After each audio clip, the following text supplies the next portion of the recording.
Tangsel menuju ke Serang kita. Oke, mampir dulu nanti ke.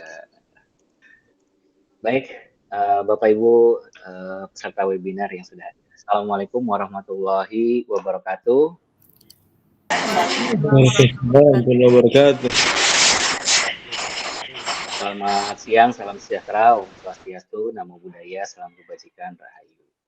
Selamat datang untuk seluruh peserta webinar yang sudah berkenan hadir dalam room Google Meet kita pada acara webinar kali ini, yaitu acara Persegi 32 ya, episode 32, yang diselenggarakan oleh komunitas GCE Banten pada hari Selasa tanggal 9 Mei 2023. Bapak Dudi Wahyudi, MPD selaku Ketua Komunitas GCE Banten yang sama-sama kita hormati dan banggakan, Bapak Ibu pengelola kegiatan Persegi, ya, kegiatan Selasa Berbagi kalau kepanjangannya. Yang kita hormati juga Ibu Evi Novitasari dari Sekolah Khusus Negeri 02 Kota Serang selaku narasumber yang nanti akan berbagi kepada kita semua, serta Bapak Ibu peserta webinar yang sama-sama kita hormati dan banggakan, dan mudah-mudahan kita selalu diberikan kesehatan dan kemudahan dalam aktivitas kita sehari-hari.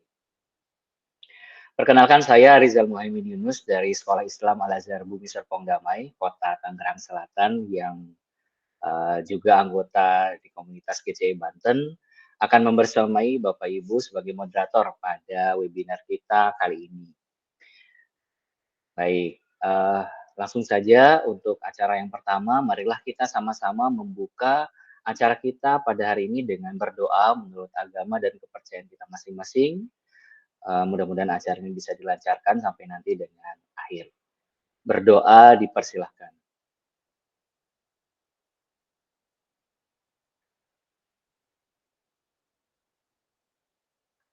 Berdoa selesai, terima kasih. Dengan demikian acara webinar kali ini bisa kita sama-sama mulai. Baik Bapak Ibu, kali ini acara Persegi episode 32 ini hadir bersamai Bapak Ibu untuk membahas topik yang menurut kita semua ini sangat penting dan relevan. Ya, kenapa? Karena tema kita pada hari ini adalah pelaksanaan proyek penguatan profil pelajar Pancasila atau yang biasa kita sebut dengan P5 ya. Nah, di Sekolah Khusus Negeri 02 Kota Serang. Jadi hampir di setiap sekolah itu pasti memiliki pelaksanaan proyek P5-nya masing-masing. Nah, kali ini Ibu Evi Novitasari ya selaku narasumber akan berbagi praktik baiknya P5 di SKH 02 Kota Serang ini seperti apa. Pasti akan banyak hal-hal yang menarik. Mungkin juga akan menjadi inspirasi kita melaksanakan P5 di sekolah kita masing-masing. Karena Bapak Ibu peserta webinar ini pasti banyak ya, bukan hanya dari Serang saja, ada juga dari sekolah-sekolah yang lain, termasuk di Kota Tangerang Selatan, Lebak, dan sebagainya. Seperti yang kita ketahui, P5 menjadi nilai-nilai yang harus dipegang oleh siswa-siswi kita di dalam kurikulum Merdeka pada saat ini. Sehingga pelaksanaan P5 di sekolah menjadi sangat penting dan utama. Nah, kali ini Ibu Evi Novitasari akan berbagi pengalaman ya dan pengetahuannya tentang pelaksanaan proyek P5 tersebut. Gitu. Nanti beliau akan menjelaskan bagaimana proyek tersebut bisa membantu kita ya memahami tentang profil Pancasila itu sendiri. Ya. Nah, saya berharap nanti pada saat ini Bapak Ibu bisa sama-sama menyaksikan dan juga mungkin nanti setelah ada pemaparan akan berdiskusi ya tentang bagaimana pelaksanaan P5 tersebut. Mudah-mudahan acara ini bisa memberikan wawasan dan pengetahuan baru bagi kita semua dan meningkatkan pemahaman kita tentang P5 dan kurikulum Merdeka. Terima kasih kami ucapkan kepada narasumber yang sudah hadir dan meluangkan waktu dan hadir, serta Bapak Ibu peserta webinar juga. Baik, nah ini kan mulai banyak perdatangan. Oke. Sebelumnya saya akan bacakan, kurikulum vitae dari pemateri kita. Saya sapa dulu nih. Assalamualaikum Bu Evi, gimana kabarnya? Waalaikumsalam Bapak Rizal, alhamdulillah baik. Oke, baik. Nah, tuh sudah saya pin. Kalau di saya pin. Jadi terlihat, ini ya, terlihat berdua dengan Ibu. Jadi di situ sudah. Oke, saya akan bacakan, kurikulum vitae dari pemateri kita, yaitu beliau bernama Evi Novitasari SPD, guru SKH Negeri 02 Kota Serang ya, Kota Serang. Lahir di Serang 7 November 1984, bertempat tinggal di klaster Cipocok, Regensi, Kota Serang. Nomor handphonenya 0818 0606 2207. Wah, nomornya menarik ya. Sosial media beliau ada di Facebook Evi Novitasari dan IG-nya di Evi Novitasari 71. Pendidikan beliau di PLB UNY, itu berarti pendidikan luar biasa ya Bu ya, pendidikan luar biasa Universitas Negeri Yogyakarta tahun 2006. Beliau juga memiliki beberapa prestasi ya. Wah, ini luar biasa nih. Prestasinya beberapa di antaranya dan beliau hanya menuliskan dua yang mungkin itu jadi yang berkesan gitu ya. Pasti banyak lah selain dari yang juara-juara itu. Ada juara 2 developing AR, augmented reality for special needs student. Nah, ini menarik ini. Bisa juga augmented reality ini bisa digunakan dalam pembelajaran ini ya, sekolah khusus ya. Iya, bisa banget Pak. For special needs student. Nah, itu beliau dapatkan di tahun 2020 di ajang Seameo ya. Oke.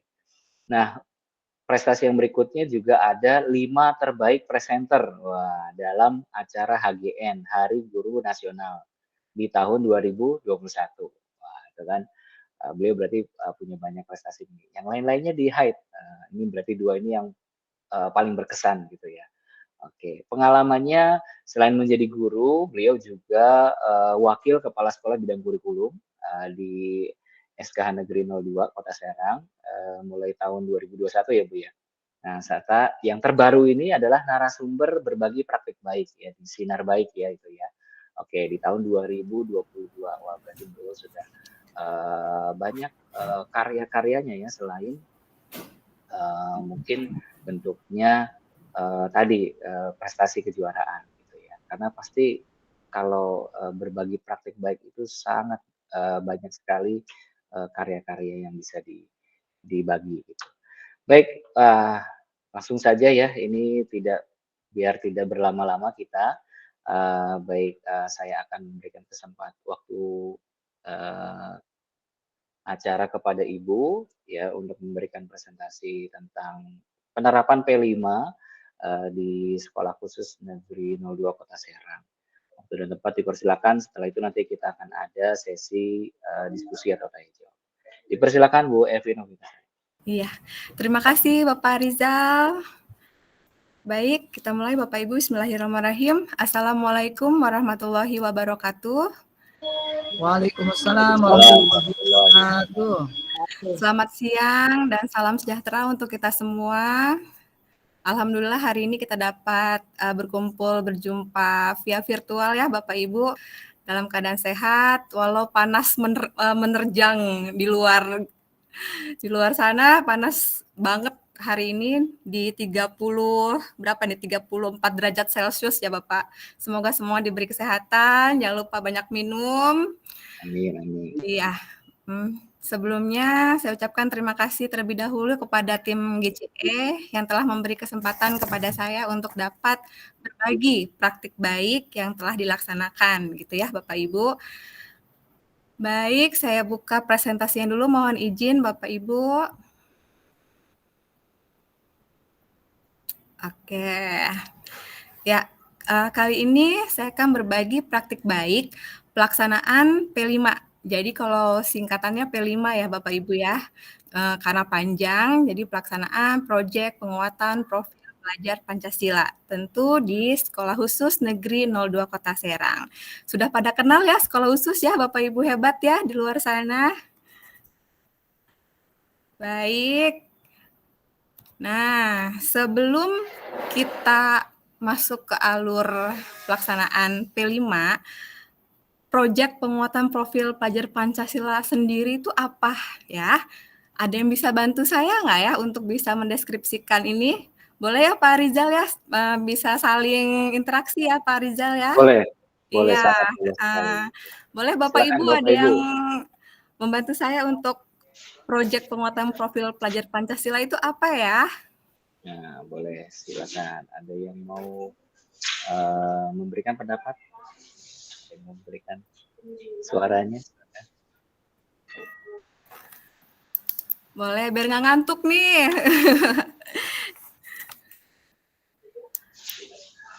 Bu, siapa nih? Bu Nita, boleh Bu Nita?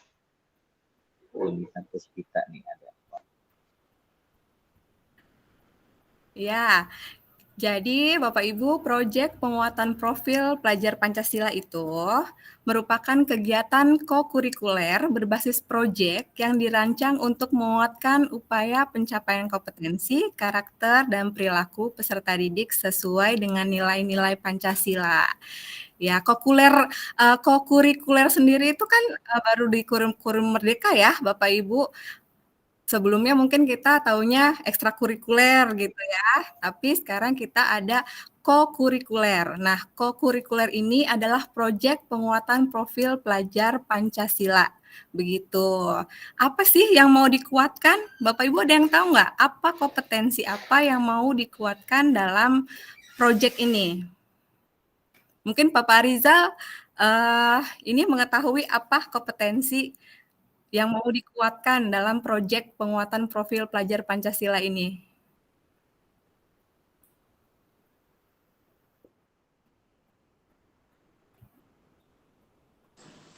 Iya, ada yang angkat tangan nih. Kayaknya ada yang mau Boleh, menyampaikan. silakan.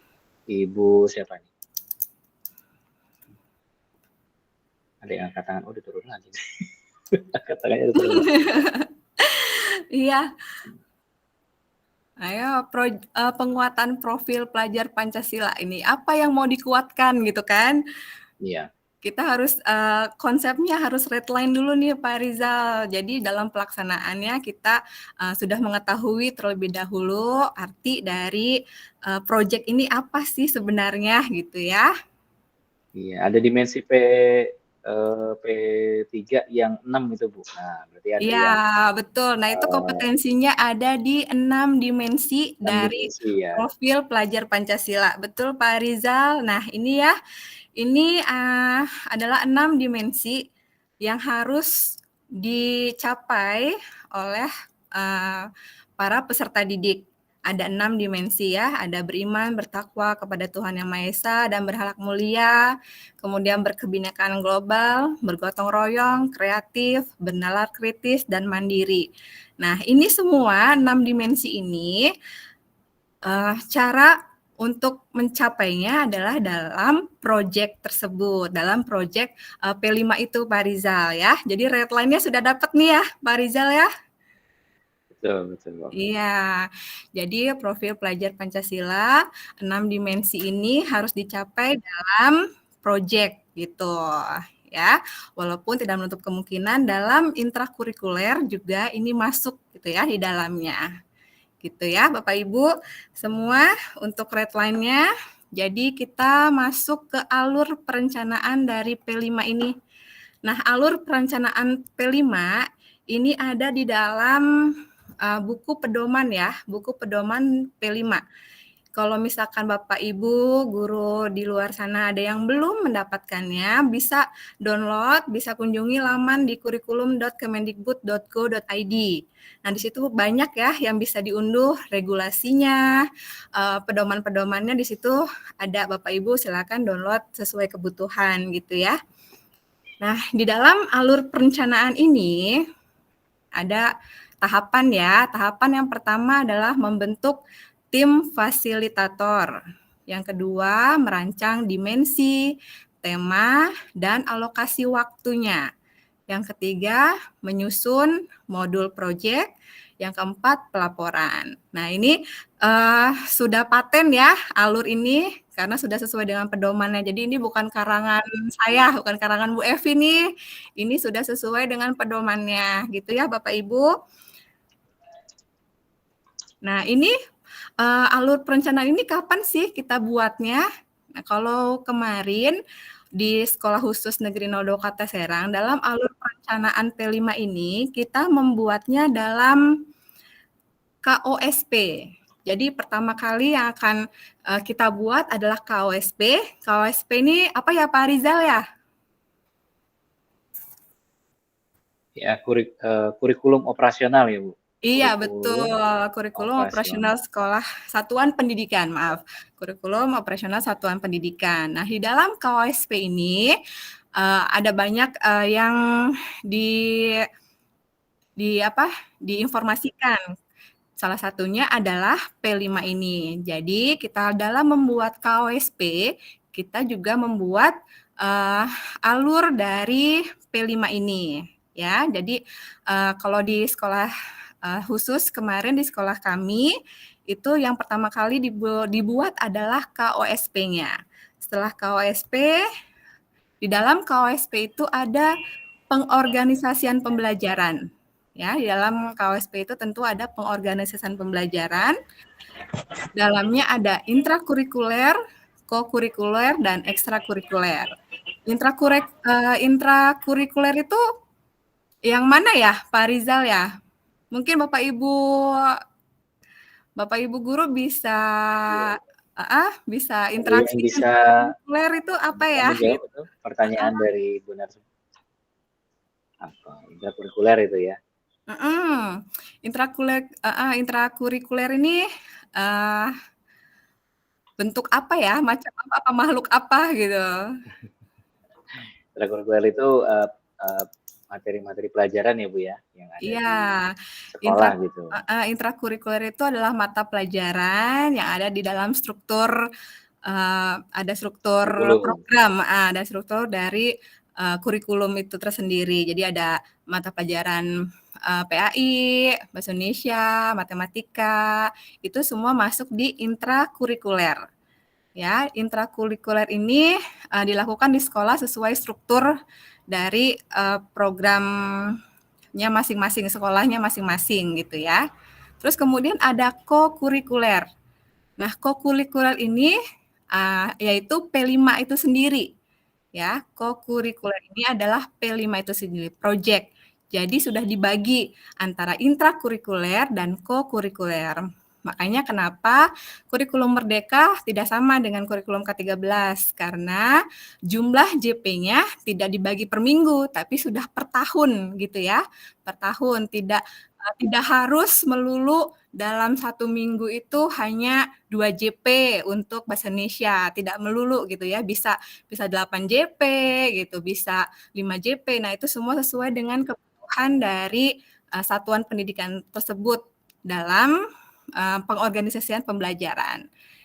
Gitu. Oke. Kemudian di ekstrakurikuler itu merupakan kegiatan tambahan di luar jam pelajaran sesuai dengan bakat dan minat. Biasanya kalau di sekolah Pak Rizal, ekskulnya apa nih Pak Rizal? Wah, kalau di saya macam-macam Bu. Ada yang futsal, gitu ya, coding, itu juga ada tari, ya itu juga salah satu. Banyak ya Pak ya ekskulnya ya, karena sesuai dengan bakat dan minat. Bakat dan minat anak itu kan banyak dan itu difasilitasi oleh sekolah. Begitu ya Pak Rizal ya? Betul. Oke. Nah, kita masuk ke P5 nih. Tadi kan kita harus membentuk tim fasilitator terlebih dahulu ya. Kemudian menentukan tema dan membuat modul project. Ini semua ada lingkupnya di KOSP gitu ya. Jadi KOSP itu seperti membuat KTSP seperti biasa, tapi tambahannya sekarang adalah membuat dari P5 tersebut. Nah, ini tim fasilitator di sekolah kami. Yang pertama ada penanggung jawab. Di sini penanggung jawab itu adalah kepala sekolah, koordinator proyeknya Waka dari bidang kurikulum. Kalau di sekolah kami nih Pak Rizal, jadi di bidang kurikulumnya mempunyai tim kurikulum tersendiri. Nah ini menjadi sub koordinator proyek karena di SKH itu dari jenjang TK, jenjang SD, jenjang SMP, jenjang SMA itu ada. Jadi sub koordinator proyeknya ini dibagi sesuai dengan jenjang yang ada di SKH Negeri 02 Kota Serang. Kemudian fasilitator yaitu merupakan semua dewan guru yang ada dan terlibat di dalam pembelajaran P5. Gitu. Baik, untuk tim fasilitator. Kemudian kita masuk ke penentuan tema nih, Pak Rizal. Penentuan tema ini ada di Kemendikbudristek nomor 262/M/2022. Nah, itu sudah ditentukan untuk ketentuan temanya. Untuk TK itu ada 4 tema, ada keseluruhan 4 tema, tapi boleh 1-2 tema dalam 1 tahun. Kemudian untuk SD, jumlah temanya 7, dan dapat diambil 2-3 tema. Begitu juga dengan SMP dan SMA, itu 7 tema totalnya, tapi boleh diambil 3-4 tema.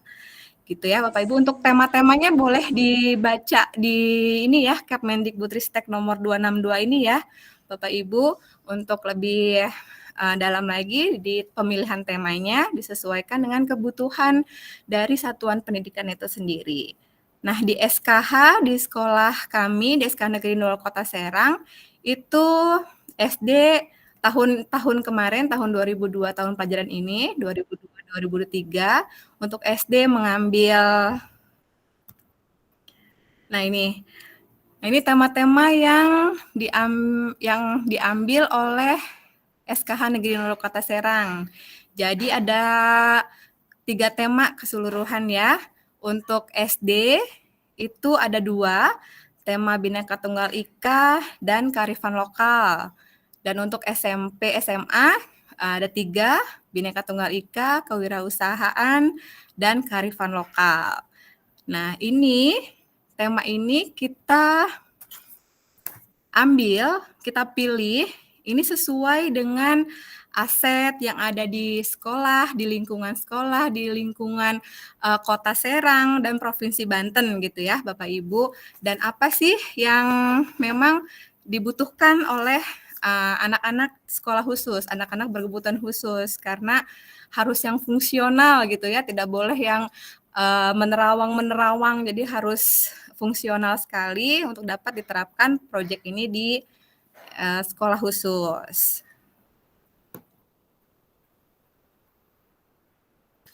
Nah, mungkin ada yang bingung ya, gimana sih cara pemetaannya gitu untuk SD, SMP, dan SMA.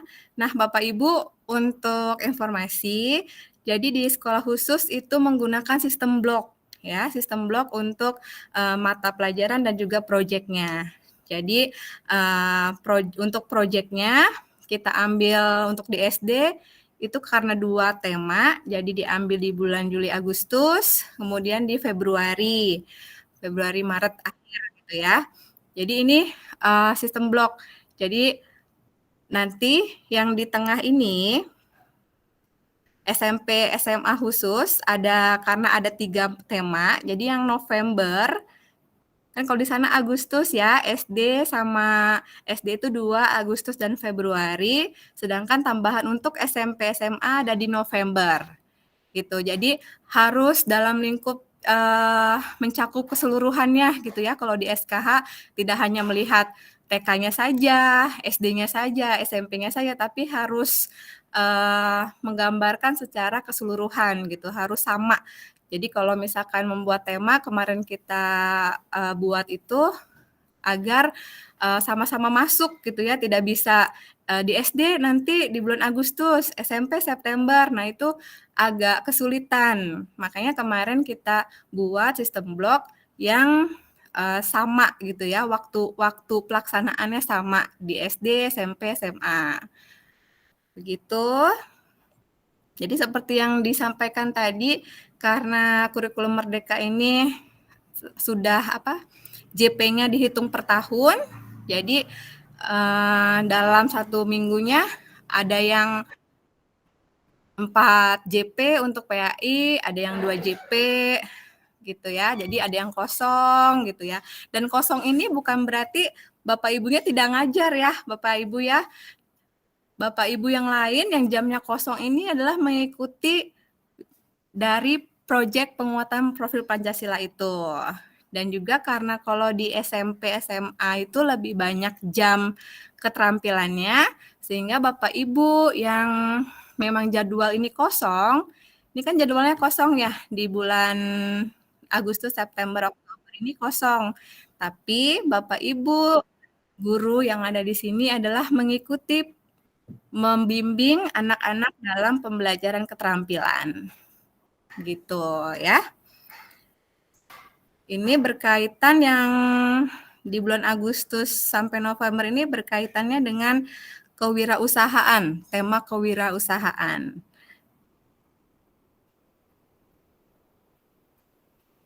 Baik. Ini untuk yang SMA hampir sama ya. Karena jumlah JP-nya hampir sama untuk SMP, SMA. Nah ini Bapak Ibu karena yang terdekat pelaksanaan P5-nya adalah kemarin di bulan Maret dengan tema kearifan lokal. Jadi saya akan berbagi praktik pelaksanaannya P5-nya dalam tema kearifan lokal. Gitu. Tema kearifan lokal ini tujuan proyeknya yaitu untuk menumbuhkan kesadaran peserta didik dalam melestarikan dan mengembangkan budaya lokal dari Banten. Targetnya dapat membantu peserta didik dalam mencapai 4 dimensi profil pelajar Pancasila, yaitu berkebinekaan global, bergotong royong, kreatif, dan mandiri. Ya, jadi untuk awal proyeknya kita ada asesmen awal dulu ya Bapak Rizal ya. Ada asesmen awal di mana untuk mengetahui bakat dan minat dan profil siswa sendiri.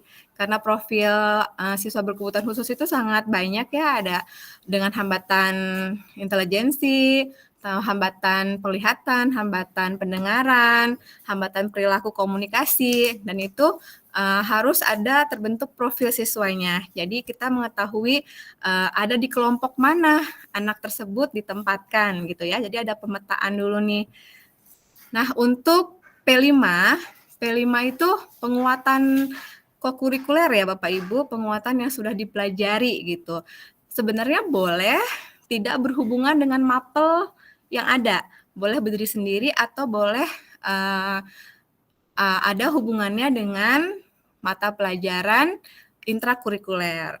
Nah, karena di kami berhubungan dengan pembelajaran mapel seni budaya dan juga pencaksilat, gitu ya. Jadi dalam seni budaya sekolah menyiapkan dua fasilitas untuk seni, yaitu seni rupa dan seni budaya.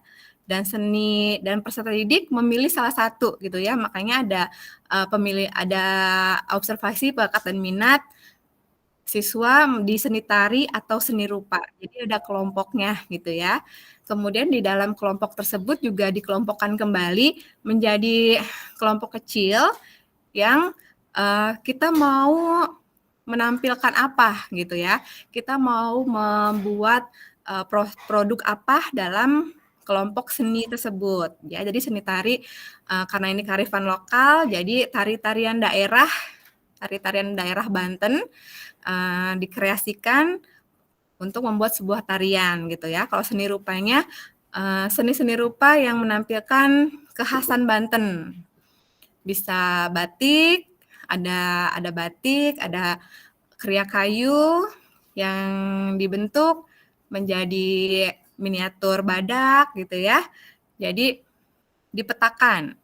Kemudian kebudayaan yang satu lagi yang mau dilestarikan yaitu pemetaan kelompok pencaksilat. Nah, pencaksilat ini juga menjadi muatan lokal di sekolah kami.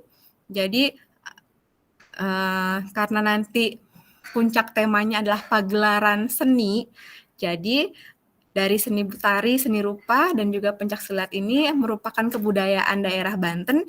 Jadi mulok muatan lokal pencaksilat kita masuk dalam proyek begitu. Jadi berhubungan dengan mapel yang ada, disesuaikan gitu ya. Nah, ini tahapan proyeknya Bapak Ibu. Yang pertama adalah tahap pengenalan, yang kedua tahap kontekstualisasi, yang ketiga tahap aksi, yang keempat tahap genapi, yang kelima tahap lanjutan. Nah, ini merupakan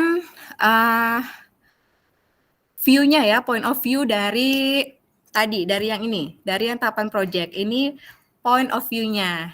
Jadi aktivitas-aktivitas dari pengenalan, kontekstualisasi, aksi, genapi, kemudian dalam lanjutan ini sudah point of view-nya gitu ya. Jadi di sini sudah aktivitasnya dari Februari minggu kedua ini aktivitas pengenalannya mengenai pencaksilat apa, mengenai seni tari dan seni rupa apa. Jadi sudah dibuat aktivitas perharinya dalam 1 minggu. Karena P5 untuk kearifan lokal ini kita ada 4 minggu. Jadi ini sudah dipetakan ya, seperti ini. Nah, ini ada nomor-nomornya. Ini nomor-nomor ini untuk memudahkan kita, Bapak Ibu, dalam menentukan dimensi elemen dan subelemennya.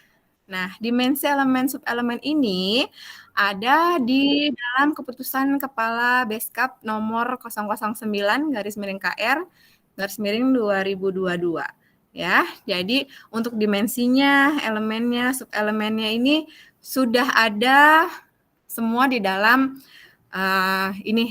keputusan Kepala Beskap ini ya. Jadi Bapak Ibu boleh kalau yang belum download, belum punya bisa masuk ke tadi ke kurikulum.kemendikbud.go.id ya untuk dapat mendownloadnya. Nah ini tadi aktivitasnya yang nomor 1 tadi masuknya ke dimensi apa gitu ya. Yang aktivitas kedua masuk ke dimensi mana. Ini aktivitas ketiga berarti masuk ke sama-sama masuk ke binekaan global. Tadi yang aktivitas, kemudian aktivitas-aktivitas yang lain yang di sini sudah dijelaskan ada di aktivitas di elemen dimensi elemen di sini ya. Nah, ini aktivitas dari seni tarinya. Tadi kan kelompoknya SMP, SMA digabung jadi 1, SD ada kelompok-kelompok kecil, SMP juga, SMA juga ada kelompok-kelompok kecil. Nah, ini dalam tahap pengenalan, diinformasikan dulu tentang budaya-budayaan dari Banten. Kesenian-kesenian, tarian-tarian apa saja. Baru kemudian anak dilatih untuk menarikan gitu ya. Dan ini sudah sesuai dengan kelompoknya. Sudah sesuai dengan kelompok tarinya. Nah, ini adalah aktivitas seni rupanya. Seni rupa ada yang kriya kayu di sini. Kemarin kita membuat centong ya, peralatan dapur. Ada peralatan dapur, ada telenan segala macam. Kemudian ada membatik. Ada ini kelas-kelas TK SD. Ini SMP.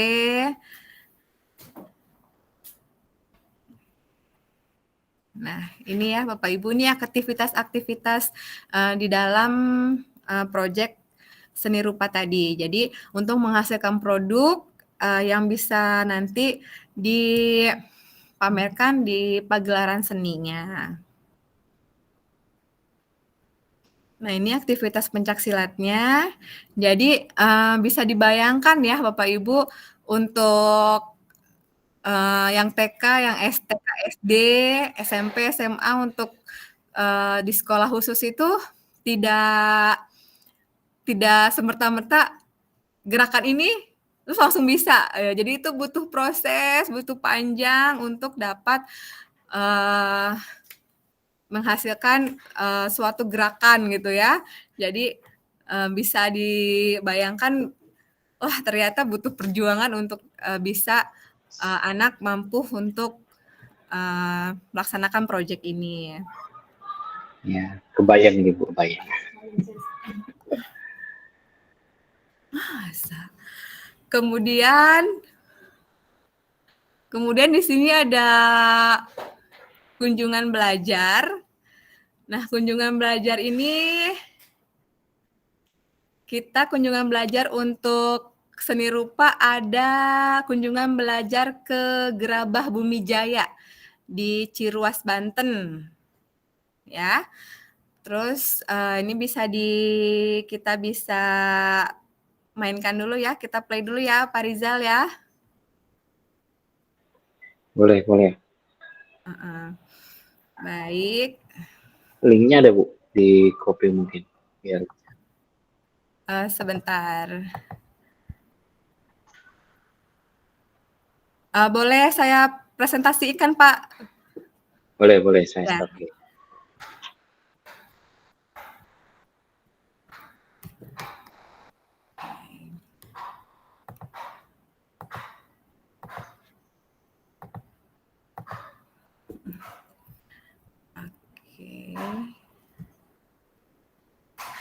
Nah, ini kunjungan belajarnya ya, kita dilanjutkan. Ini merupakan kunjungan belajar. Jadi tadi aktivitas dalam P5-nya itu ada kunjungan belajar gitu ya, ada kunjungan belajar untuk memperkuat, emang benar, nah emang ada gitu kan, bentuk-bentuk ini yang kita buat nih memang ada gitu kan di Banten ini gitu. Jadi kita bawalah anak-anak itu ke Gerabah Bumi Jaya Ciruas, Banten. Ini untuk kelompok yang seni rupa.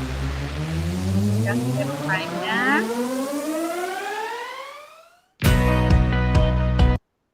mungkin bisa dicepatkan saja ya.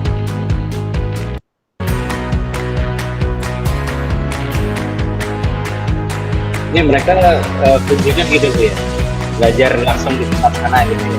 Iya, jadi rencananya ke tempat sana,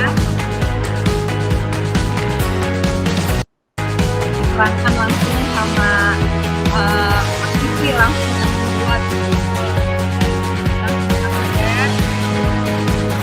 semua didampingi sama guru-guru fasilitator tadi ya Pak ya, sama guru terlibat. Aktivitasnya banyak kayaknya di situ ya? Iya.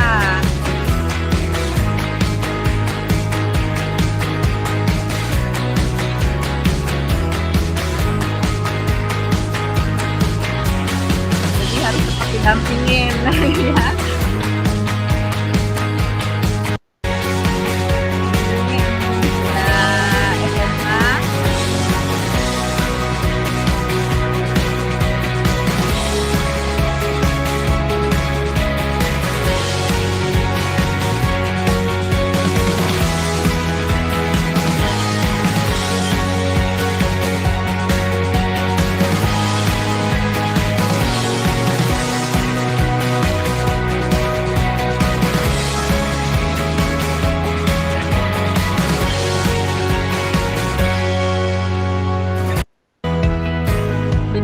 Sampai berulang-ulang Pak Rizal mereka cobanya. Sampai dapat produk sendiri gitu ya Bu? Iya betul. Jadi anak-anak harusnya kan sekali gitu gantian sama temennya. Iya. Gantian, tapi nanti lagi ikut lagi gitu karena ini menyenangkan gitu ya, bisa membantu sendiri gitu. Iya. Kan jarang-jarang Bu gitu. Iya. Betul. Nah, ini yang kunjungan belajar ke Gerabah. Kalau yang ini kunjungan belajar ke Sanggar Tari. Ini untuk yang seni tarinya.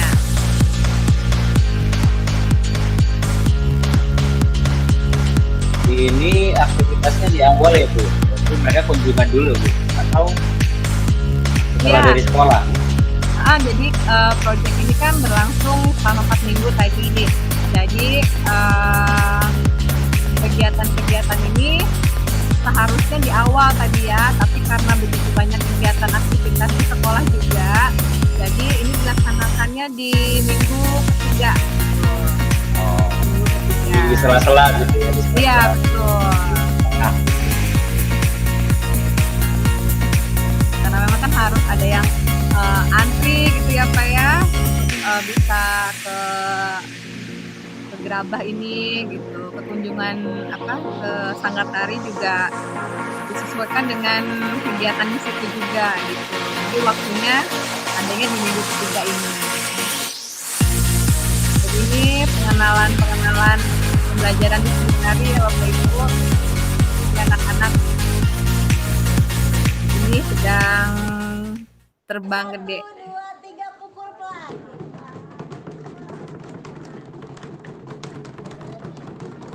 Nah ini berbagai macam kehususan Pak. Tadi ada yang tunanetra, yang ini tunanetra, ada yang autis.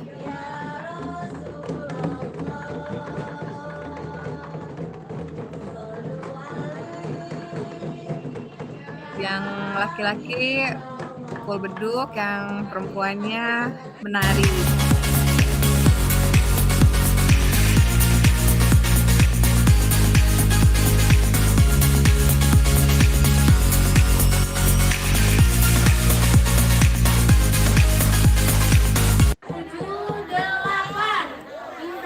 Ini ternyata tarian asli Curug Pak Rizal. oh, Jadi ternyata setelah kita kunjungan ke sini baru tahu kalau ternyata Curug itu punya tarian. punya tarian. Iya.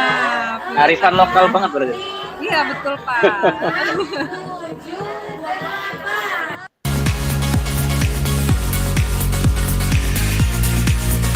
Sepertinya gerakannya ada yang sederhana, ada juga yang mungkin buat mereka Iya, susah karena tetap ya Pak ya, tetap dimodifikasi lagi untuk anak-anak berkebutuhan khusus, karena nggak bisa Iya, gerakan yang betul. cepat, nggak bisa gerakan yang banyak gitu Pak, jadi tetap disesuaikan. Jadi dari instruktur dari seninya juga sudah paham gitu ya, memahami. Iya, harus ya, request ini, ya. Iya betul, karena nggak bisa kalau ini bisa mabuk kayak apa sampai sore nggak selesai.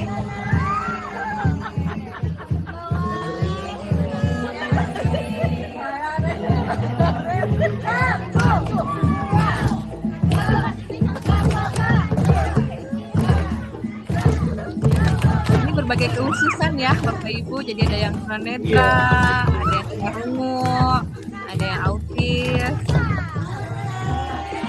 Satu. Ini pembelajaran diferensiasi juga Pak, jatuhnya.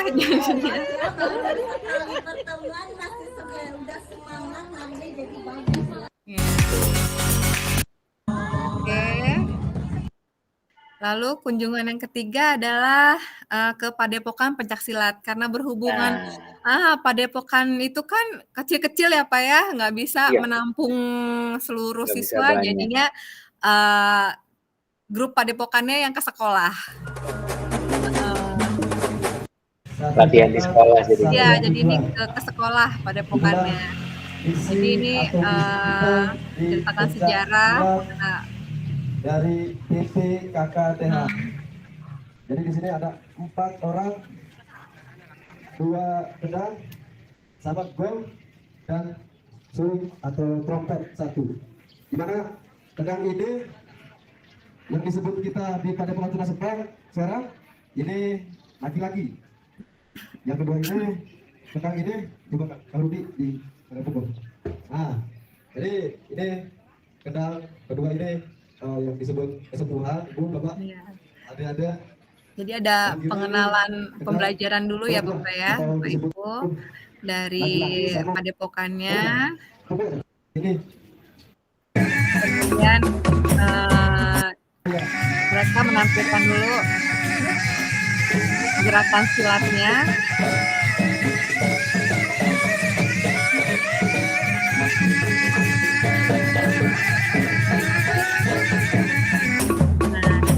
Dan belajar bersama.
Yang belajar tidak hanya siswa-siswanya ya Pak, Bapak Ibu gurunya juga ikut belajar nih Pak.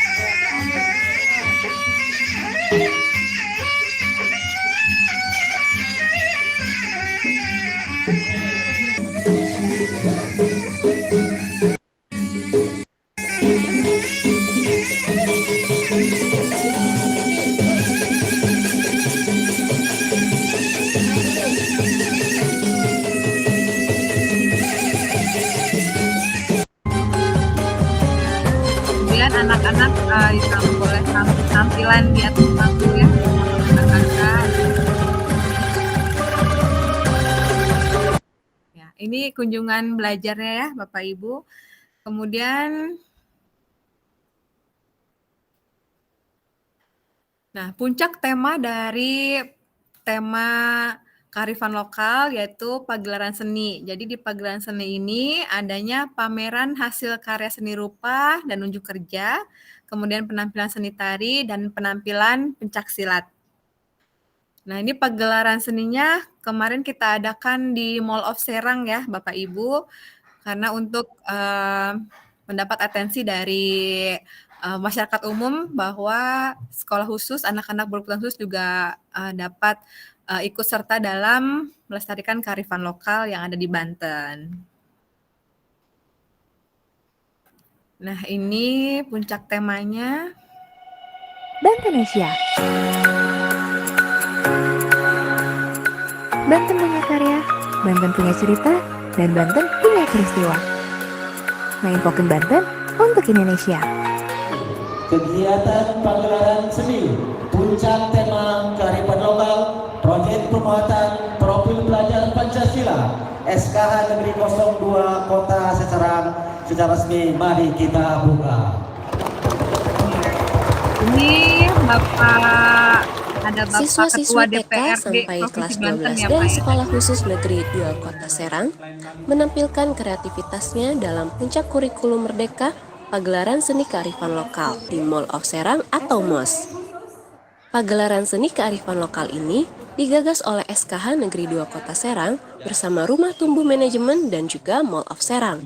Hal ini menjadi salah satu atensi buat kami yang luar biasa. Kami mengucapkan terima kasih yang sebesar-besarnya. Menampilkan kreativitas kearifan lokal di Banten, di seni tari tradisional, dan juga pencaksilat.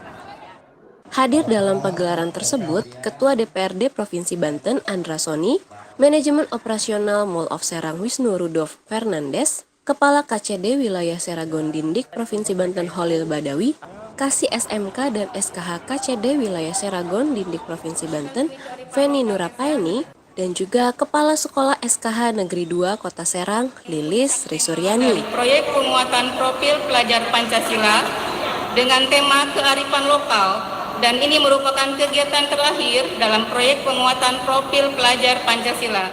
Menjadi motivasi bagi kita sebagai pemangku jabatan untuk bisa makin meningkatkan pelayanan kepada anak-anak berkebutuhan khusus sehingga suatu hari nanti mereka bisa mendapatkan pendidikan yang layak dan sesuai dengan kebutuhan mereka, dan kemudian suatu hari nanti mereka bisa mandiri.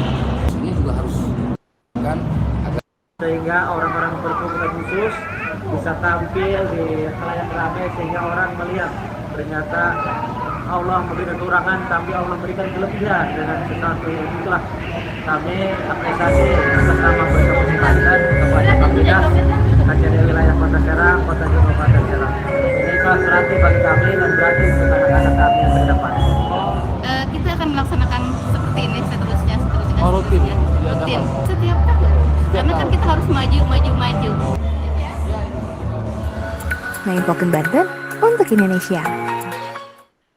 Nah, tadi Bantenesia. puncak tema yang sudah kami laksanakan di Mall of Serang ya, Bapak Ibu. Nah, kemudian setelah selesai puncak tema, untuk Bapak Ibu guru ini belum selesai karena tibalah untuk asesmen ya. Untuk asesmen kita ada dua, ada formatif dan sumatif. Nah, untuk asesmen formatif ini dilaksanakan selama proses pembelajaran atau proyek dan digunakan untuk melakukan perbaikan pembelajaran. Ya, perbaikan pelajaran. Jadi formatif ini jika metode-metode yang digunakan dalam pembelajaran hari ini ternyata tidak bisa membuahkan hasil, itu boleh dapat menggunakan metode-metode supaya anak ini mencapai nilai yang diharapkan gitu ya Bapak Ibu. Jadi formatif ini digunakan untuk perbaikan pembelajaran. Kemudian yang kedua adalah asesmen sumatif, ini dilaksanakan pada akhir proyek. Jadi ini elemen-elemen yang ada di asesmen sumatif ini akan ada dalam rapor P5. Ya, dalam rapor P5 ini nanti yang akan disampaikan kepada orang tua, wali, siswa. Jadi asesmen sumatif ini isinya ada subelemen, apakah anak sudah mulai berkembang, berkembang sesuai harapan atau sangat berkembang. Nah, ini menjadi nilai di rapor dari P5. Begitu ya Bapak Ibu untuk asesmen. Baik. Terima kasih. Sampai jumpa. Nah, gitu Bapak Ibu untuk pelaksanaan P5 di SKH Negeri 02 Kota Serang. Semoga menjadi inspirasi ya, menginspirasi Bapak Ibu guru di sekolah-sekolah yang lain untuk dapat melaksanakan proyek dari P5 ini. Ya, Bapak Rizal, dikembalikan ke Bapak Rizal. Iya, wah terima kasih banyak nih Bu. Aduh, terima kasih banyak Bu Evi Novitasari yang sudah menyampaikan tadi bagaimana kegiatan dan pelaksanaan P5 di SKH Negeri 02. Wah menarik ya, tadi ada beberapa yang saya catat, 3 tema ya, tadi 3 tema itu yang tentang 3 kunjungan tadi ya, yang saya catat itu adalah aktivitas untuk seni tari, aktivitas seni rupa, dan juga pencaksilat.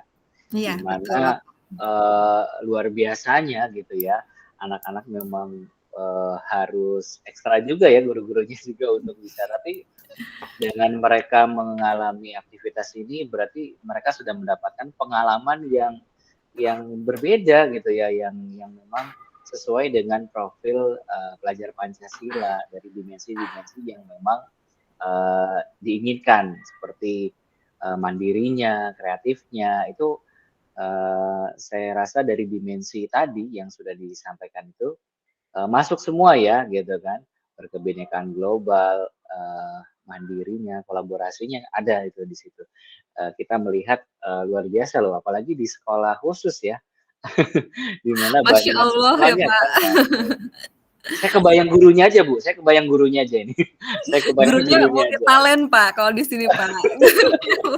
Dia harus megang siswanya, nanti ke sini ada ini lagi, wah yang memang luar biasa gitu. Betul Pak. Oke.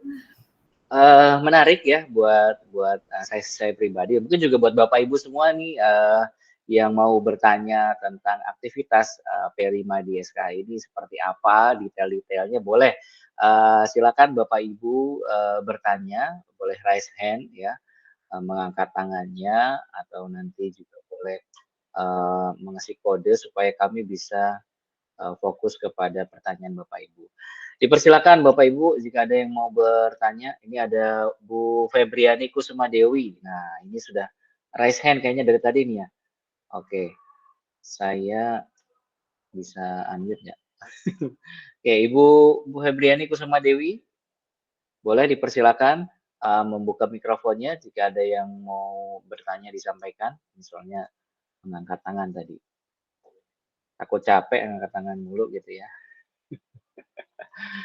Silakan Bu Febriana. Silakan Bu. Pada terkesima kayaknya ya Pak Rizal ya.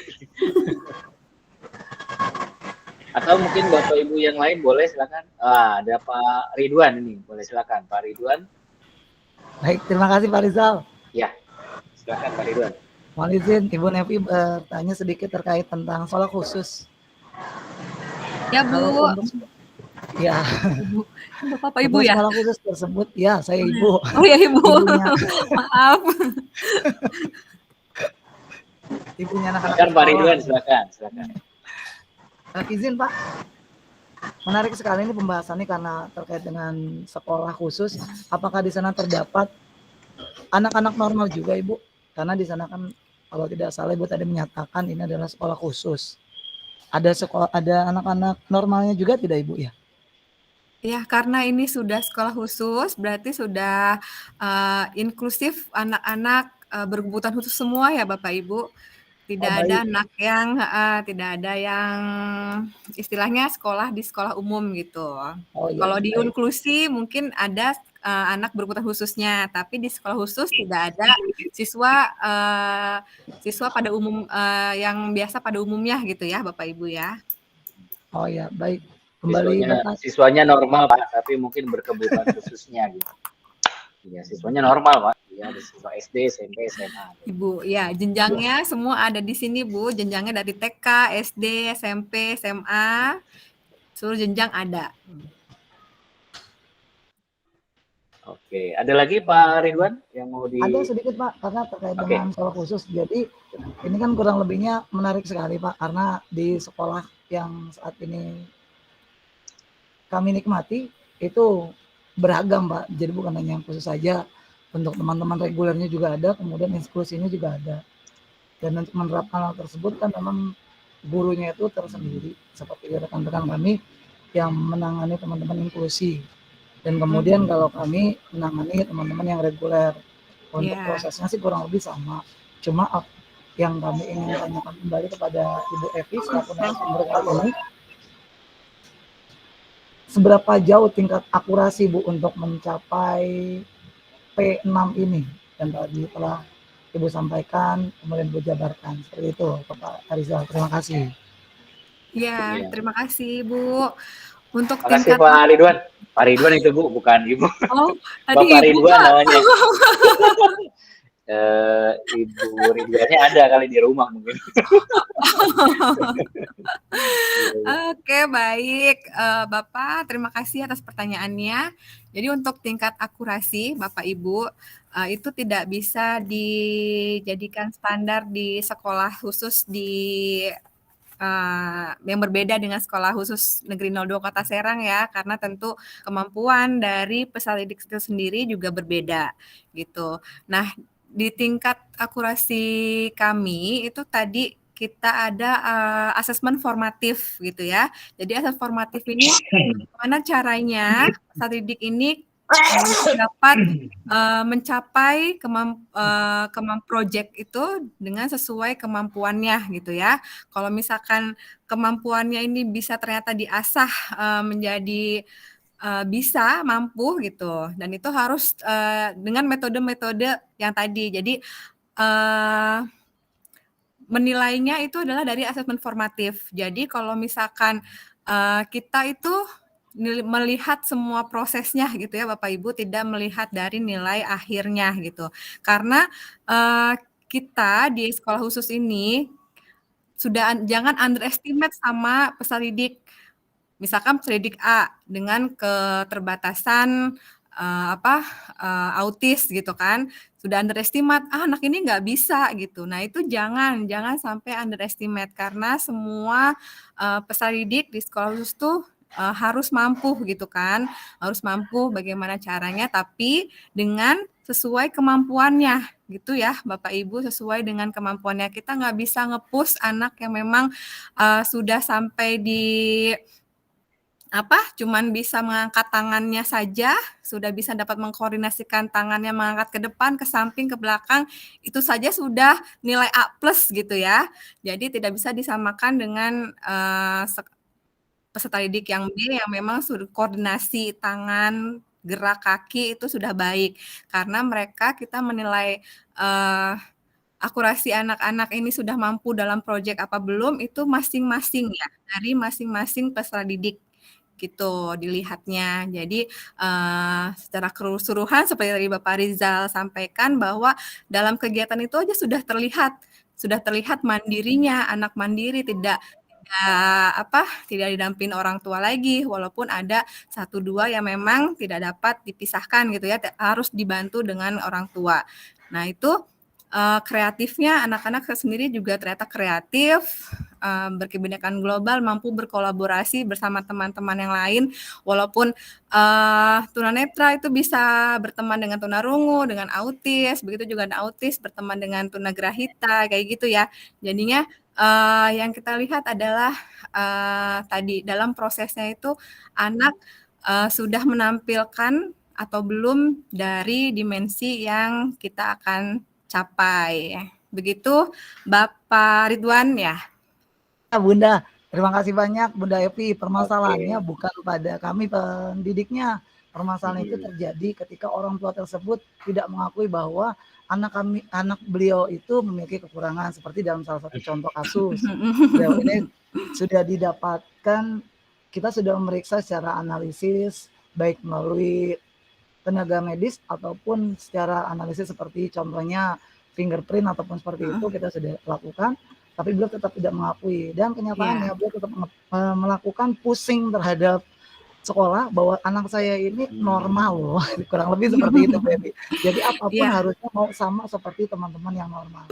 Kenyataannya putra ataupun putrinya tersebut harus mendapatkan perlakuan yang ekstra. Demikian sih Bu Evi. Itu aja sih yang ingin kami sampaikan. Iya, Terima kasih baik Bu Evi. Ibu. Terima kasih sama-sama, karena memang sudah bukan rahasia umum ya, tipikal orang tua ya Bapak Ibu ya.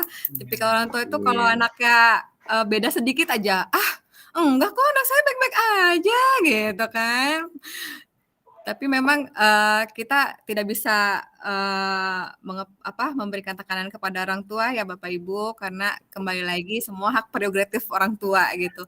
Tapi secara continue terus kita berikan penguatan kalau memang di sekolah khusus itu bagus loh gitu. Makanya mungkin kita perlu adanya open house ya nih Pak Rizal. Ini mungkin salah satu konsep nanti yang bisa kita mau jalankan juga. Jadi open house nih, kita open house dulu. Sekolah khusus ini open house. Jadi orang tua di sekitar, kan kita di Curug ini ada SD, yang terdekat ada SD ya, ada SD, SMP juga. Nah ini orang tua kita ajak open house nih di dalamnya, karena mungkin dilihat dari luar sekolah khusus itu berarti yang ngeces-ngeces, yang ngamuk-ngamuk gitu ya. Padahal di dalamnya tuh bisa di luar ekspektasi gitu loh. Gitu. Jadi karena memang belum mengenal, belum tahu, mungkin kita bisa open house gitu loh Pak Rizal ya. Iya, bisa memperkenalkan lebih awal gitu ya tentang bagaimana sekolah. Oke, iya, menarik Bu. Tapi memang setiap siswa itu tadi sudah ada lembar asesmennya ya. Iya, ini per siswa gitu ya Pak ya, per peserta didik untuk asesmennya. Iya. Jadi nanti kalaupun ditanyakan sudah perkembangannya bagaimana, di sana sudah bisa kita lihat dari asesmen. Iya, betul. Menarik. Oke. Ada lagi nih Bu, Pak Hendra Ishak. Oke, silakan Pak Hendra, jika ada yang mau langsung disampaikan ke narasumber, boleh silakan Pak Hendra. Ini angkat tangan soalnya Pak Hendranya.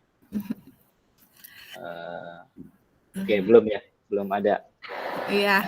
Bapak Ibu yang lain boleh silakan jika ada yang mau menyampaikan pertanyaan langsung, dipersilakan. Menarik tadi itu. Kalau dari kegiatan sendiri memang sudah dipastikan kalau saya lihat tadi memang kegiatan itu normal ya Bu ya. Jadi kayak mereka diperkenalkan aktivitas tarinya juga. Ya kayak kita mendapat kunjungan gitu ya, jadi betul. Iya, karena pada saat aktivitas yang khususnya itu ada gitu ya. Iya, karena memang aktivitasnya kan bisa berkolaborasi dalam bentuk kelompok besar gitu ya Pak. Tadi kan sudah diinformasikan bahwa kita kelompoknya itu kelompok seni rupa dan seni tari. Nah, di dalam kelompok seni tari tersebut ada kelompok-kelompok kecil yang memang sudah di asesmen terlebih dahulu nih siswanya. Siswanya ini masuk ke kelompok yang mana. Jadi untuk menghasilkan sebuah karya seni tarian itu memang bagus gitu ya, bisa terlihat kolaborasinya gitu, kekompakannya gitu. Jadi memang sudah direkayasa sedemikian rupa gitu ya, dipetakan, diplotkan gitu ya Pak. Jadi tidak Iya. semerta-merta membagi, oh anak ini harus di sini gitu. Tapi masing-masing dari peserta didik tersebut sudah, oh ada kelompoknya di sini ya gitu.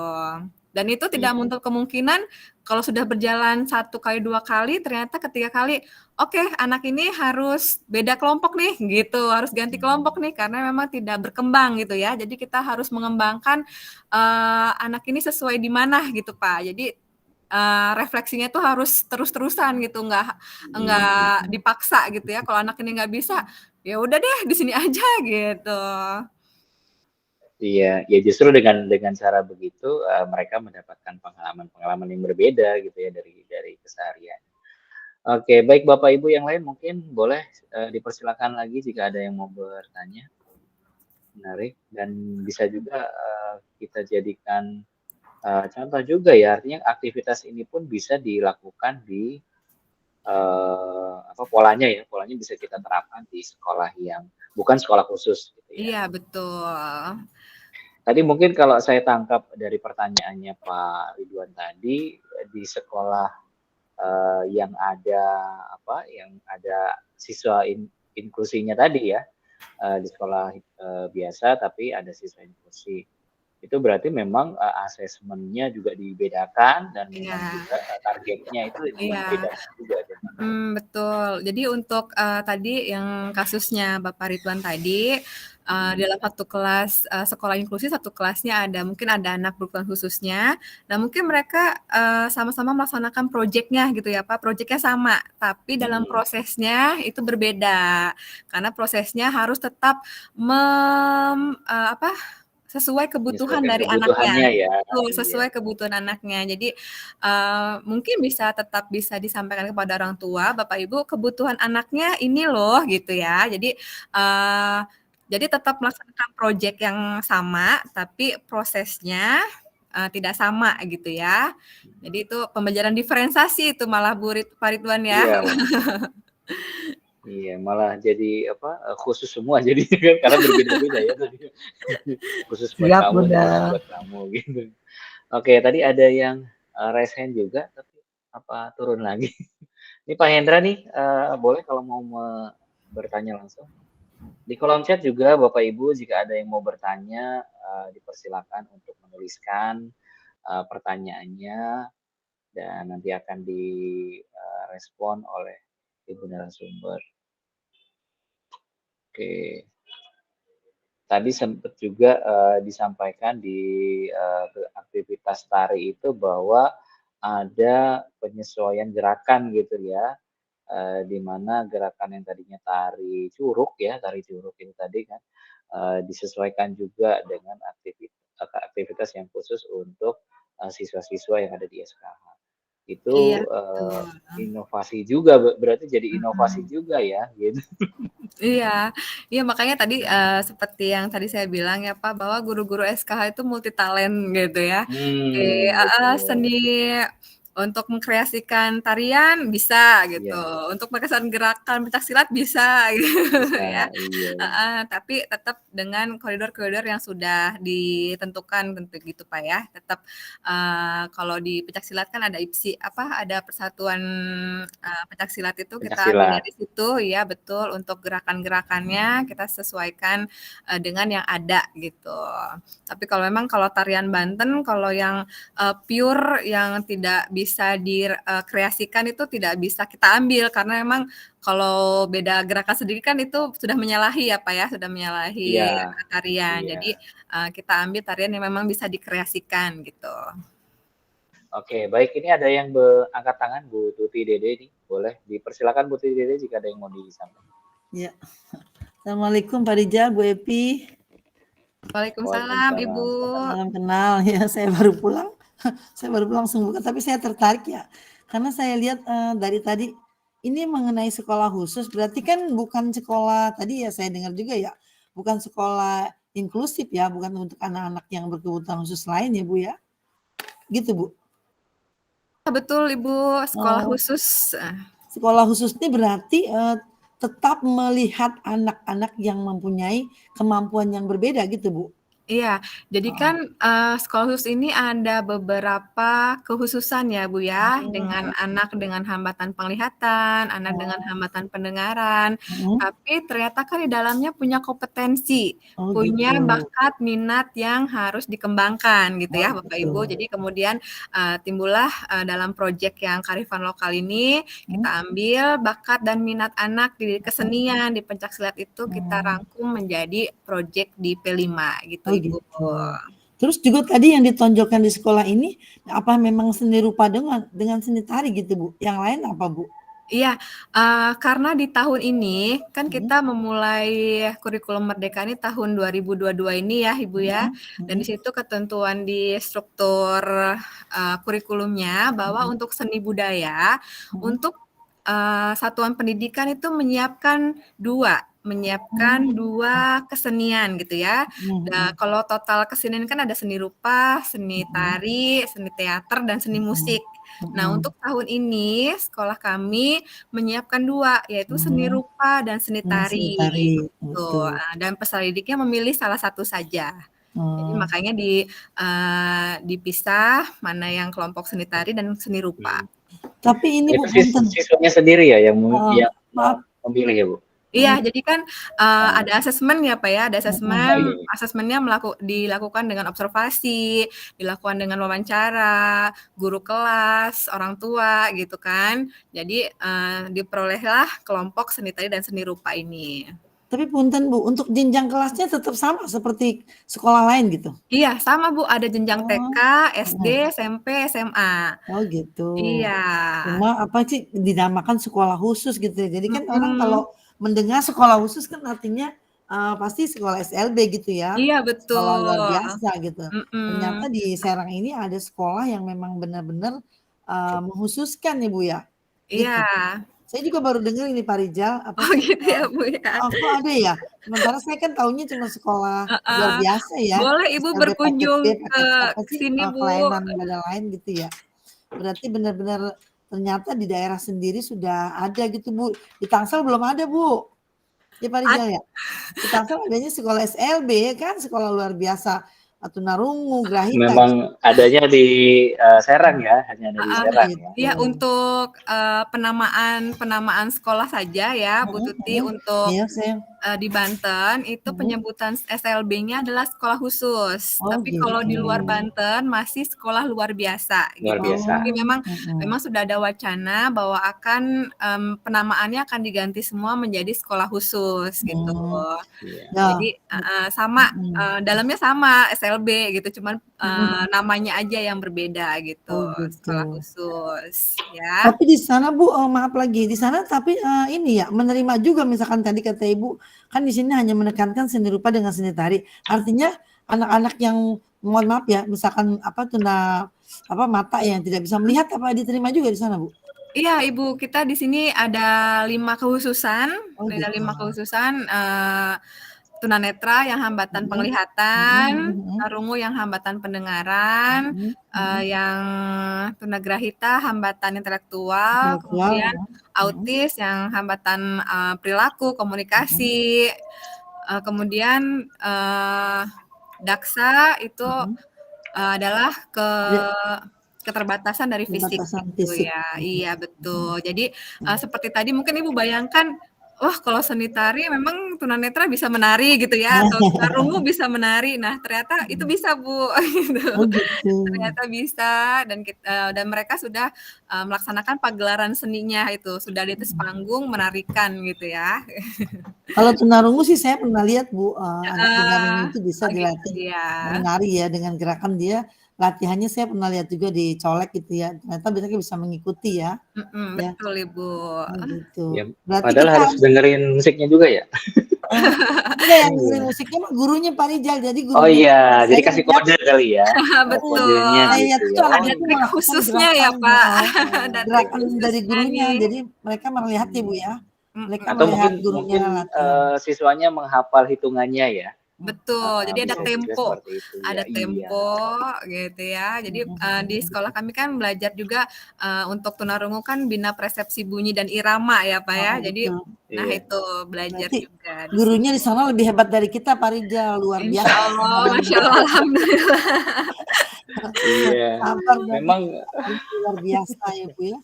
Heeh. Ya udah Ibu, baik, terima kasih informasinya. Barangkali nanti kalau ada yang bertanya, ternyata di Banten ada loh sekolah khusus Iya. yang benar-benar sudah memperlihatkan ya Bu ya, keberhasilan anak-anak yang punya kelainan ya Bu ya. Iya. Ya. Baik Ibu, terima kasih Bu Evi, Pak Iya, Rizal. terima Silakan kasih kembali lagi Bu Bu, Tuti. sama-sama. Assalamualaikum. terima kasih Bu Tuti. Ya, Baik, Waalaikumsalam. salam. Bu Evi, ini ada pertanyaan di kolom chat, saya bacakan ya. Izin bertanya, untuk asesmen formatif yang bertujuan untuk perbaikan proses dalam P5, apakah masih berorientasi pada skor capaian? Lalu bagaimana teknis asesmennya selain observasi atau wawancara? Apakah bisa dengan tes tulisan atau tulis gitu? Dari Bu Rita Mustika. Oh, Bu Rita Mustika, baik. Mungkin saya coba share screen lagi ya, Bapak Rizal ya. Boleh, boleh, boleh.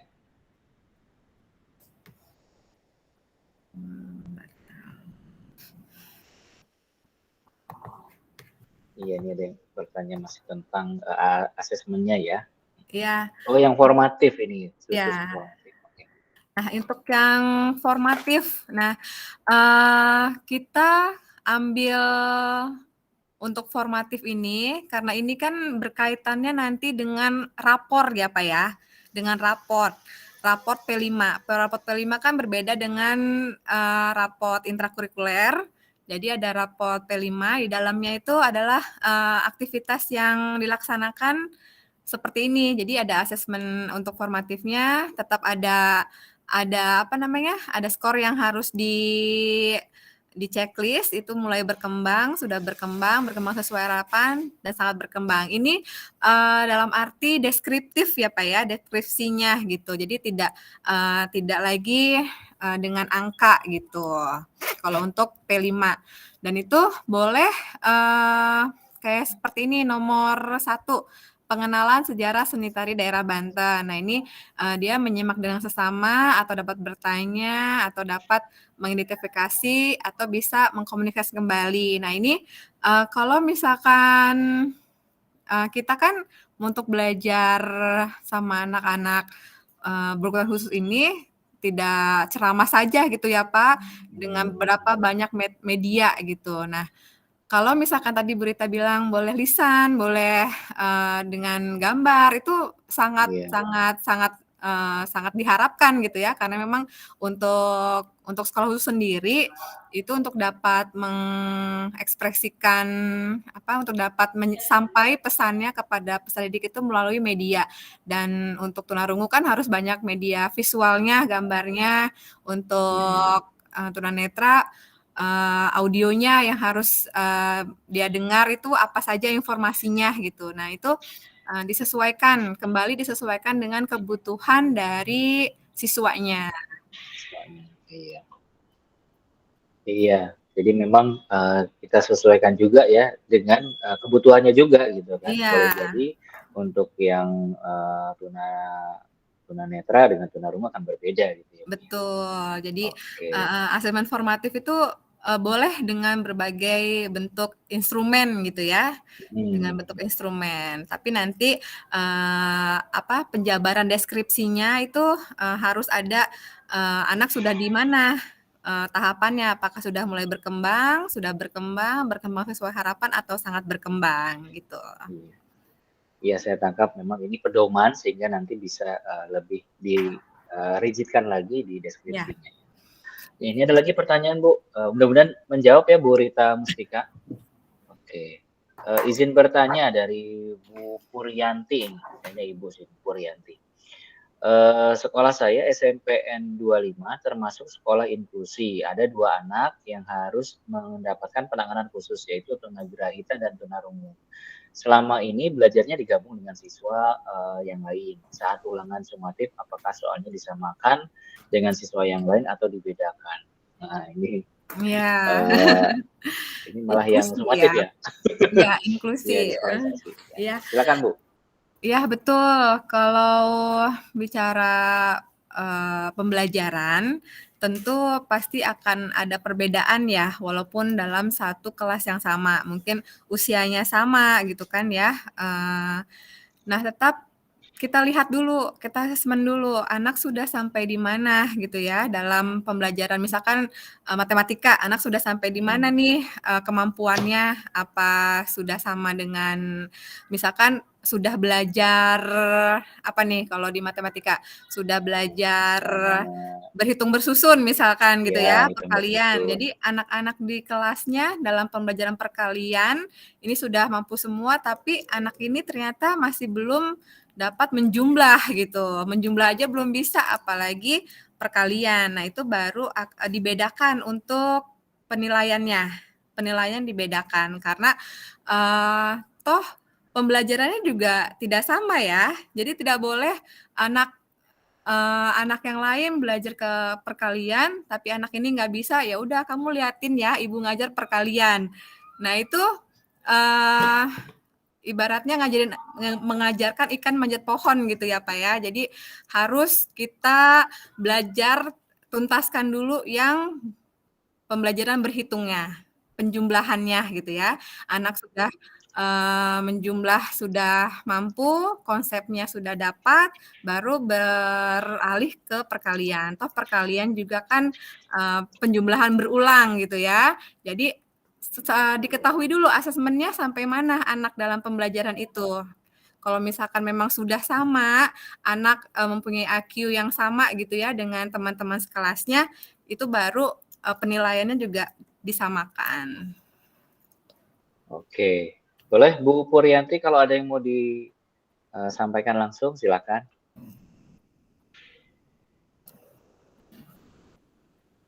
Sebentar, mikrofonnya Ibu. Masih mute Bu. Iya. Iya, lupa. Ya, maaf. Dari tadi karena dimatiin ya.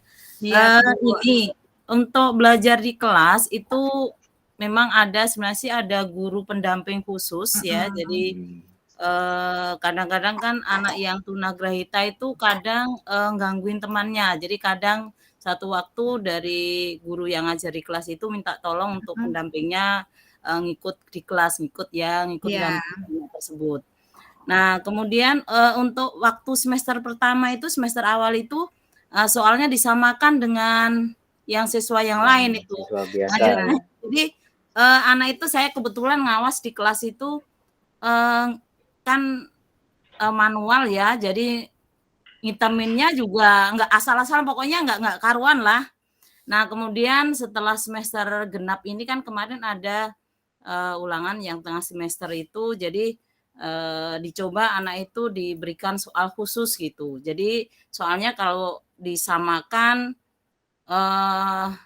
percuma gitu. Jadi anak itu ya memang nggak ngerti apa-apa gitu. Setelah dites memang yang tunagrahita itu IQ-nya itu masih sama seperti anak kelas 2 SD gitu katanya. Jadi kadang kalau di kelas ya hanya mengikuti saja, jadi anak itu tidak diberikan pelajaran khusus untuk dia gitu. Jadi gurunya ngajar biasa, cuma saat ulangan ya gurunya membuat soal sendiri ya sesuai kemampuan dia. Misalnya kayak matematika itu hanya sekedar dia menjumlahkan atau mengalihkan juga angka yang kecil. Itu yang sudah kami lakukan gitu. Jadi untuk belajar di kelas belum yang seperti yang Ibu sampaikan. Jadi dia dikasih tugas khusus gitu belum, mungkin karena ini ya mungkin gurunya juga agak ribet gitu. Jadi harus ada ngasih soal yang double gitu. Itu sementara ini yang sudah dilakukan di sekolah kami. Itu terima kasih. Itu tadi kelas berapa Bu? Maaf, kelas berapa kelas tadi? 7. Kelas 7. Oh, kelas 7 ya. Tapi kalau yang tapi hasil IQ-nya tadi tunarungu itu full belajar biasa, malah justru dia sudah bisa mengikuti dengan baik, cuma memang dia harus duduk di depan, dia mungkin melihat apa yang gurunya sampaikan itu dari mimiknya mungkin. Iya, baca bibir ya. Itu memang sama sekali nggak bisa mengikuti gitu. Ya, jadi belajarnya pun kalau yang lainnya itu full sampai jam 2 lebih lah mungkin. Nah, kalau yang tunagrahita itu semaunya, maksudnya dikasih dispensasi dari pas istirahat kedua sekitar jam sebelum zuhur itu sudah diizinkan pulang karena memang anaknya sudah gelisah, sudah nggak betah di kelas itu. Itu tambahnya. Terima kasih. Iya, betul Ibu. Karena untuk memang kalau untuk tunarungu itu kalau karena keterbatasannya di pendengaran ya, Bu. Jadi mungkin dari intelijensinya tidak bermasalah gitu ya. Tapi Iya. kalau untuk tunagrahita memang keterbatasannya di intelijensinya gitu. Iya. Jadi memang tetap harus ada perbedaan pembelajaran gitu ya. Jadi tidak disamakan gitu karena nantinya anak tidak mencapai potensinya gitu. Iya. Baik, Ibu Ya, terima mungkin yang kasih. perlu kami perbaiki berarti pembelajaran di kelas ya, Bu? Iya, pembelajaran di Iya, kelas untuk disesuaikan ya. siswa Jadi khususnya ya, Bu misalnya ya. tugas juga mungkin dikasih tugas yang khusus sesuai kemampuan anak Iya. tersebut. Oh Iya, iya, betul iya. Ibu. Iya. Semangat ya, Bu. Oke. Ya, iya, terima kasih, Bu. Sama-sama, Bu. Nah, ini ada juga nih covernya. Tadi ada yang angkat tangan, oh sekarang nggak ada. Oke, kayaknya di kolom chat juga sudah tidak ada yang bertanya. Boleh satu lagi jika ada yang mau bertanya, Bapak Ibu. Kalau tidak ada, saya bisa kembalikan ke narasumber untuk mungkin memberikan closing statement ya di penutup. Sudah 15.30. Silakan jika ada yang mau bertanya, Bapak Ibu. Mungkin seperti Bu Puryanti tadi di sekolah Bapak Ibu ada yang juga mendapatkan siswa inklusi ya. Itu nanti juga mungkin hampir sama kasusnya dengan yang sekolah khusus. Kalau sekolah khusus semuanya siswanya berkebutuhan gitu. Justru malah memang sangat berdiferensiasi sekali antara siswa yang satu dengan yang lainnya itu pasti akan berbeda gitu, karena kebutuhannya juga berbeda-beda. Itu jangan-jangan juga di SD pun beda jenjang ya, setiap anak tuh bisa jadi beda jenjang ya Bu ya. Mungkin ada yang kalau Iya. tadi punya ada yang mungkin ada yang di kelas 2 atau kelas 3 gitu ya. Seperti itu juga nggak sih? Di sekolah khusus. Mm-mm. Iya, di sekolah khusus tetap di jenjang SD ada kelas 1 sampai kelas 6 dan itu tetap mengacu pada usia sekolah ya Bapak Ibu, usia sekolah, usia sekolah karena kalau kecuali kalau memang dia umur 10 tahun tapi dia sama sekali belum pernah masuk sekolah gitu ya.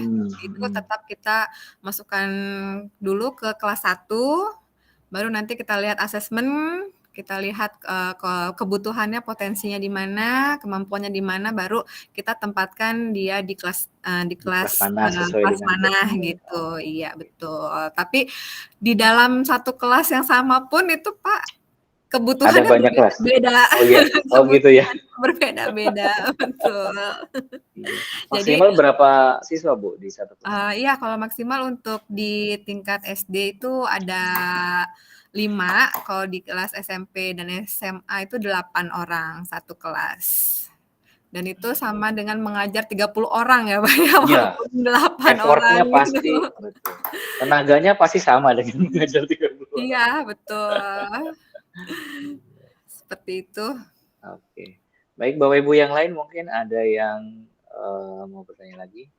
Nah, memang yang saya tangkap dari apa yang sudah disampaikan oleh Ibu narasumber ini, di sekolah khusus pun menerapkan P5 itu juga menjadi satu keniscayaan ya. Jadi artinya bisa dilakukan dan bahkan dengan aktivitas siswa yang beragam tadi bisa dikemas sehingga masing-masing siswa itu mempunyai pengalaman belajar yang buat mereka mungkin itu hal yang baru gitu ya.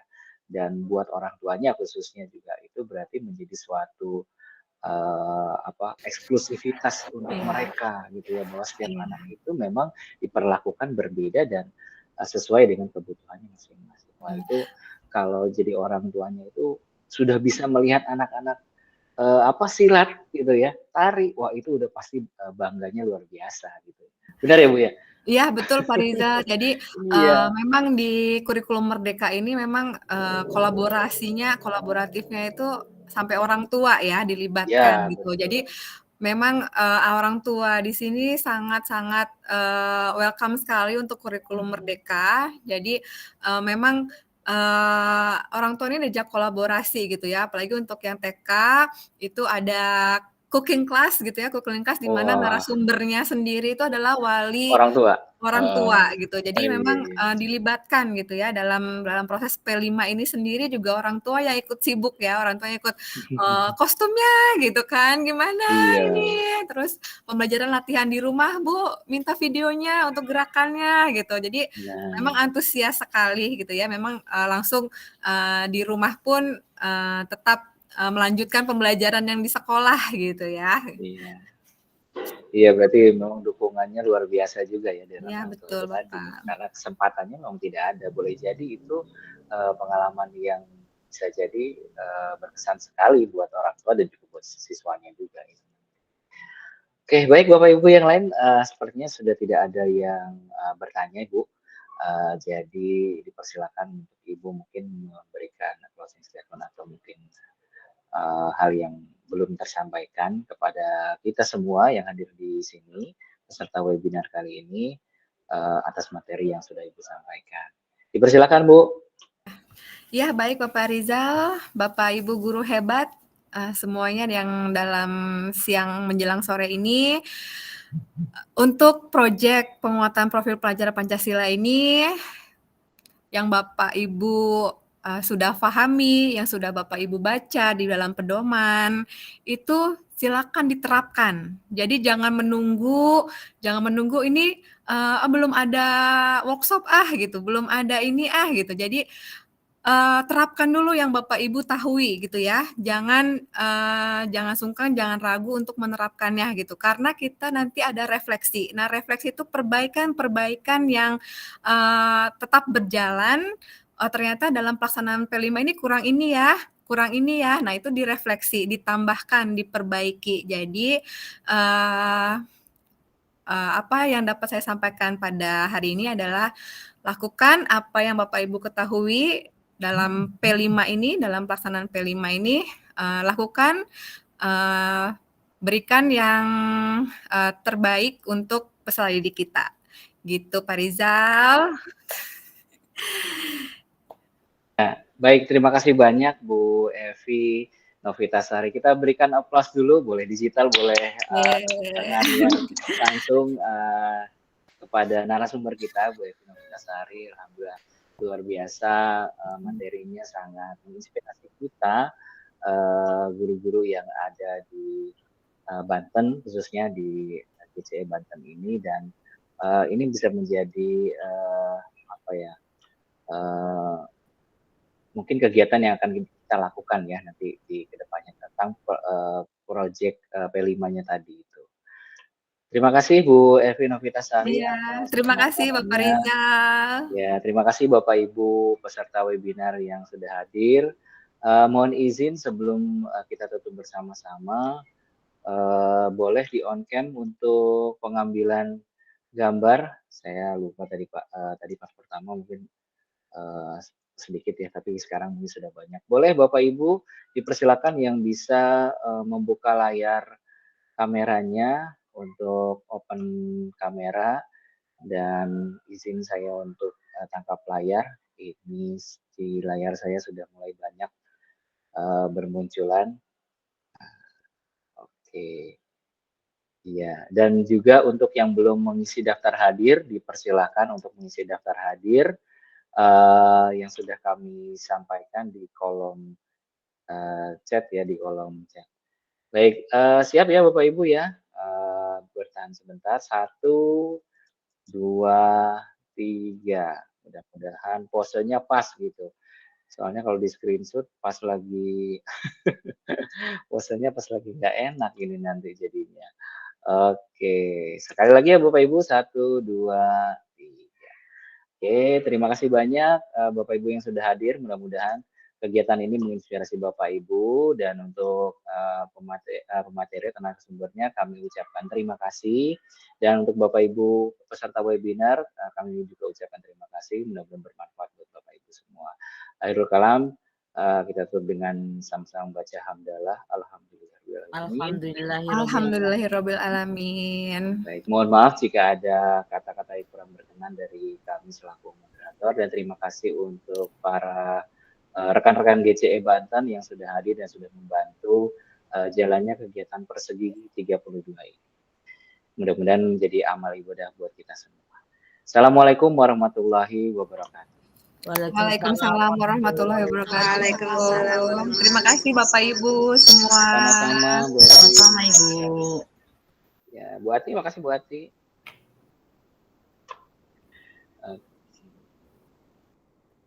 Ya Pak, sama-sama.